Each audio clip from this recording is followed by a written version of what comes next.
ఓవరాల్గా ఈ సినిమా చూసి ఉంటారు కాబట్టి మీరు ఎలా ఫీల్ అయ్యారు? అంటే నేను విష్ణు గారితో మాట్లాడుతున్నప్పుడు కన్నప్ప సినిమా గురించి ఆయన ఒక మాట చెప్తుండేవాళ్ళు. కన్నప్ప సినిమా క్లైమాక్స్ నా కళ్ళ ముందే ఉంది, నేను ఎలా చేయాలో నాకు తెలుసు ప్రసాద్ గారు, దానికి ముందు కన్నప్ప ఎలా బిహేవ్ చేస్తారో ఆలోచిస్తున్నా అని. నేను ఒక క్షణం షాక్ అయ్యా, ఈయనేంటి కొంచెం ఓవర్ ఎగ్జైటింగ్గా మాట్లాడుతున్నారు, ఇంకా షూటింగ్ స్టార్ట్ అవ్వాలా, స్క్రిప్ట్ పూర్తి కాల, అప్పుడే క్లైమాక్స్ పర్ఫార్మెన్స్ ఈయన ఎలా మాట్లాడుతున్నాను అనుకునేవాడు. కానీ వన్స్ స్క్రీన్ మీద నేను అది చూసిన తర్వాత ఆయన చెప్పింది అక్షర సత్యం. అంటే ఆ పాత్రలో మమేకమై దానిలో ట్రావెల్ అవుతూ వచ్చాడు ఆయన. చూసినప్పుడు కన్నప్ప తప్పితే విష్ణు గారు కనపడలా.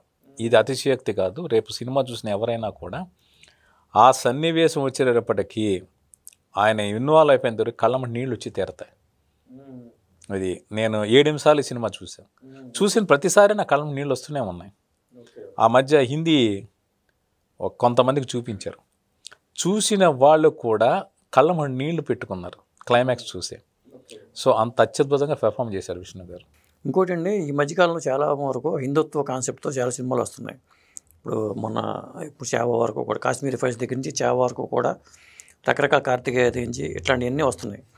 అంటే ఇది ఏమైనా వర్కౌట్ అవుతుందని ఉద్దేశంతో ఇలాంటి చేస్తున్నారా, లేకపోతే అసలు ఏంటి? కాదు. ఇప్పుడు కన్నప్ప ఇప్పుడు మనం పాన్ ఇండియా సినిమా ట్రెండ్ కూడా రాకముందు నుంచి కన్నప్ప కథ చేయాలని విష్ణు గారు అనుకున్నారు. ఇప్పుడు బాహుబలి 2015లో వచ్చింది, 2017లో బాహుబలి 2 వచ్చింది, ఇప్పుడు చావా, హనుమాను, లేక అంతమంది కాశ్మీర్ ఫైల్స్, ఇంకో వేరే సినిమాలన్నీ మాట్లాడుతున్నారు. కానీ లేక కాంతారా, దానికన్నా ముందు 2016-17 నుంచి కథతో ట్రావెల్ అవుతున్నారు విష్ణు గారు. సో ఇది పాన్ ఇండియా సినిమా అవుతుందని చెయ్యాలని కాదు, ఈ కథ మీద పాత్ర మీద మమకారం కొద్ది ఆయన సినిమాని ఇలా తీర్చిదిద్దారు. ఇంకొకటి ఏంటంటే ఈయన సినిమా జరిగిన మార్కెట్ కూడా దానికి అనుగుణంగా మారింది. అంటే ప్రేక్షకులు కూడా ఏంటి అంటే